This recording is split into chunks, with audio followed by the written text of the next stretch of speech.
Assalamualaikum warahmatullahi wabarakatuh. Perkenalkan, nama saya Azra Deliana Pratiwi dengan NPM 11523050 dari Prodi Sistem Informasi akan memaparkan metodologi pengembangan sistem. Sebelumnya, apa sih itu metodologi pengembangan sistem? Oke, di sini saya akan memaparkan sedikit mengenai metodologi pengembangan sistem. Metodologi pengembangan sistem adalah serangkaian langkah, prosedur, dan teknik yang digunakan untuk merancang, mengembangkan, menguji, dan memelihara sistem informasi atau perangkat lunak. Tujuan dari metodologi adalah untuk menyediakan kerangka yang terstruktur dan sistematis dalam pengembangan sistem agar hasil yang diinginkan dapat dicapai secara efisien dan efektif.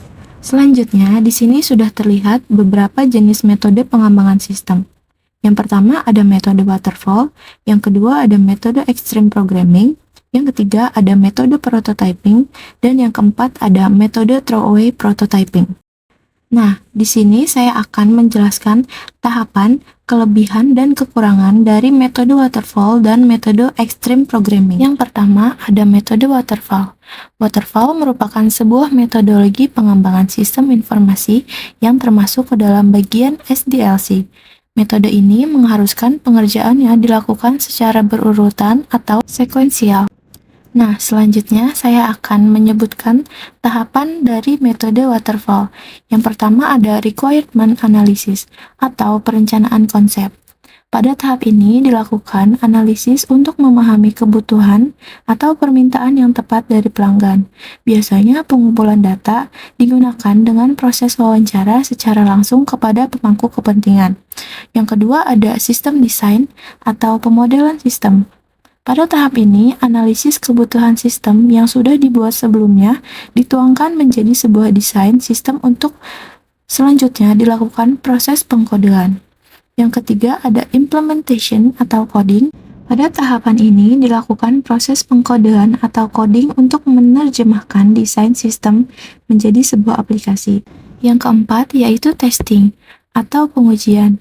Sistem yang sudah berhasil dibuat selanjutnya diuji untuk menentukan kinerja dan optimalitasnya, apakah sudah sesuai atau belum. Dan yang terakhir ada maintenance atau pemeliharaan, yaitu tahapan pemeliharaan dilakukan apabila ditemukan kerusakan pada sistem. Selanjutnya, saya akan menyebutkan kelebihan dan kekurangan di saat menggunakan metode waterfall ini. Untuk kelebihannya, metode waterfall ini sederhana dan mudah dimengerti, karena setiap tahapannya didefinisikan dengan jelas, terstruktur, dan memiliki dokumentasi yang lengkap, sehingga memudahkan dalam proses maintain dan cocok digunakan untuk proyek yang kecil. Sementara untuk kekurangan dari metode ini adalah kaku, sehingga apabila terdapat kesalahan pada tahapan sebelumnya, maka tahapan harus dimulai kembali dari awal. Sangat bergantung pada spesifikasi persyaratan dan tidak mampu digunakan untuk mengembangkan sistem secara cepat. Nah, yang kedua ada metode extreme programming atau biasa disingkat XP. Untuk pengertiannya saya telah merangkum 2 poin, yaitu metode extreme programming adalah suatu metodologi yang mencoba menyederhanakan berbagai tahapan dalam proses pengembangan tersebut sehingga menjadi lebih adaptif dan fleksibel. Yang kedua, XP bukan hanya berfokus pada coding saja, tetapi meliputi seluruh area pengembangan perangkat lunak. Jadi, mulai dari tahap planning sampai testing akan dilakukan pengujian, sehingga evaluasi dengan metode XP ini akan menyeluruh. Dan model pengembangan XP ini ditujukan untuk memuaskan customer atau klien saat proyek sedang berlangsung. Klien berhak merubah, mengganti, menghapus, atau menambah fitur-fitur sesuai dengan kebutuhannya. Selanjutnya, tahapan metode extreme programming. Jadi di sini digambarkan ada 4 tahapan, yaitu planning, design, coding, dan testing. Yang pertama yaitu planning. Planning di sini kita membuat kumpulan gambaran atau cerita yang telah diberikan oleh klien.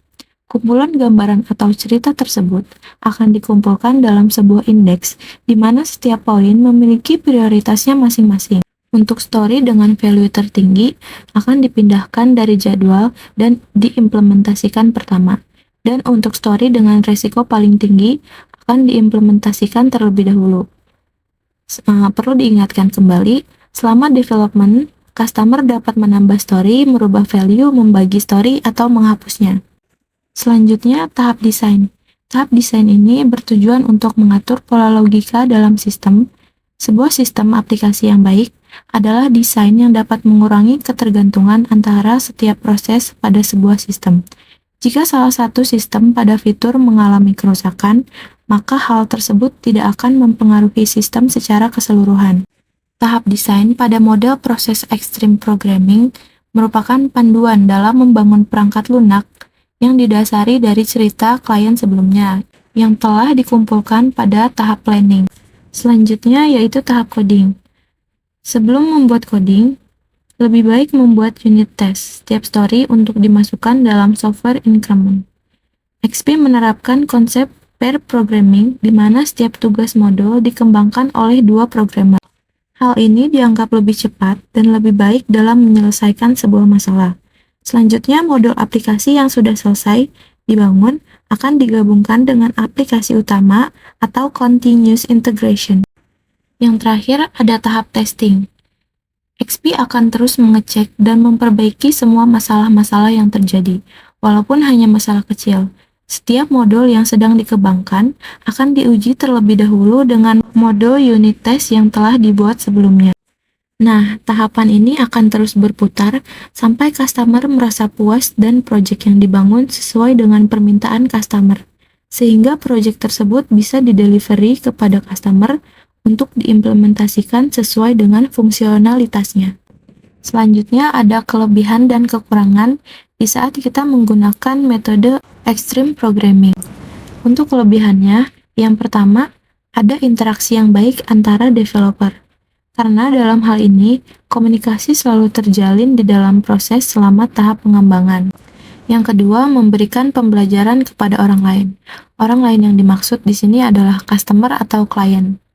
Yang ketiga, developer tidak bekerja secara berlebihan. Karena selalu dikawal oleh customer, juga pengerjaan proyeknya dilakukan secara bersama-sama oleh satu tim dengan teknik pair programming. Selanjutnya, untuk kekurangannya, yang pertama, Extreme Programming hanya menjalankan satu proyek yang dijalankan oleh satu tim. Jika satu tim mengerjakan lebih dari satu proyek, maka waktu yang dibutuhkan semakin banyak, sehingga dapat memperlambat penyelesaian dari proyek yang sedang dibangun.